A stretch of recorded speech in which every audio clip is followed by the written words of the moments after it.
Sir India में एक बार वापस कोविड एंट्री कर चुका है, दस्तक दे चुका है, उसको लेकर आपकी क्या प्रतिक्रिया? सो कोविड के केसेस यस पिछले 2-3 हफ्ते में यहाँ पे कुछ नंबर ऑफ केसेस बढ़ते जा रहे हैं या कुछ केसेस की मात्रा मिली है और अधिकतर केसेस में वो एक इंसिडेंटल फाइंडिंग के रूप में मिले हैं। जैसे केईएम हॉस्पिटल में 2 पेशेंट जो जिनकी डेथ हो गई थी उनके बाद चेक किया तो मालूम पड़ा कि उनके अंदर भी कोविड भी था वायरस इन्फेक्शन, जबकि उनकी डेथ होने का कारण अलग था। एक को नेफ्रोटिक सिंड्रोम था जो यंग बच्चा है और दूसरे को कैंसर की बीमारी थी जो एंड स्टेज का था। सो इस तरह से कुछ केसेस आ रहे हैं, अननेसेसरी पैनिक की सिचुएशन फैल रही है। मेरा ये कहना है कि इसमें घबराने की बात नहीं है। क्यों घबराने की बात नहीं है? क्योंकि जो थर्ड वेव था ओमिक्रॉन वायरस, जो ओमिक्रॉन इसका वेरिएंट है, उसी का ही म्यूटेशन होकर के JN1, ये जो ओमिक्रॉन का ये JN1 वेरिएंट है वो है इसके अंदर, और वायरस की पोटेंसी धीरे धीरे कम होती है। सो इसकी भी पोटेंसी बहुत ही कम है। जो नॉर्मल वायरल इन्फेक्शन में गला खराब होना, नाक से पानी आना, बुखार होना, हेडेक होना जो होता है, सेम ये चीज़ भी इसके अंदर है। सो इसको लेके बिल्कुल डरने की बात नहीं है। हो सकता है कुछ दिनों तक या 1-2 हफ्ते तक थोड़े केसेस बढ़ सकते हैं, फिर धीरे धीरे कम हो जाएंगे।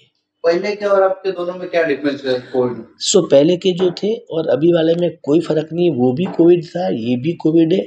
उसी का जो एक वेरिएंट कह सकते हैं, जो थर्ड वेव थी ओमिक्रॉन वायरस, उसी का ये एक म्यूटेशन हुआ है, वो वाला पार्ट है JN1।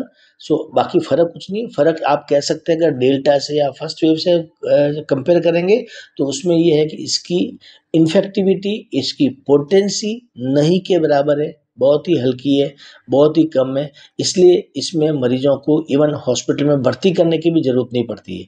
मेडिसिन तो बहुत दूर की बात है, ऑक्सीजन भी बहुत दूर की बात है, एडमिट करने तक की भी ज़रूरत नहीं पड़ती है।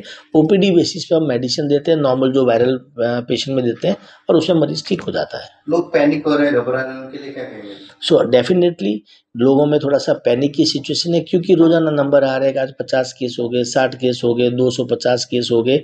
उसकी वजह से पैनिक सिचुएशन हो रही है। प्लस कोविड का और स्पेशली सेकंड वेव का हमने एक ही बहुत ही खतरनाक रूप देखा था, तो उसकी वजह से लोगों में लग रहा है कि कहीं वैसा तो नहीं आएगा। लेकिन जैसे मैंने पहले बताया कि वायरस की पोटेंसी धीरे धीरे धीरे कम होती है, तो ये इसकी बहुत ही लो पोटेंसी वाला वेरिएंट है। इसलिए इसमें डरने की, घबराने की या पैनिक होने की बिल्कुल ज़रूरत नहीं है।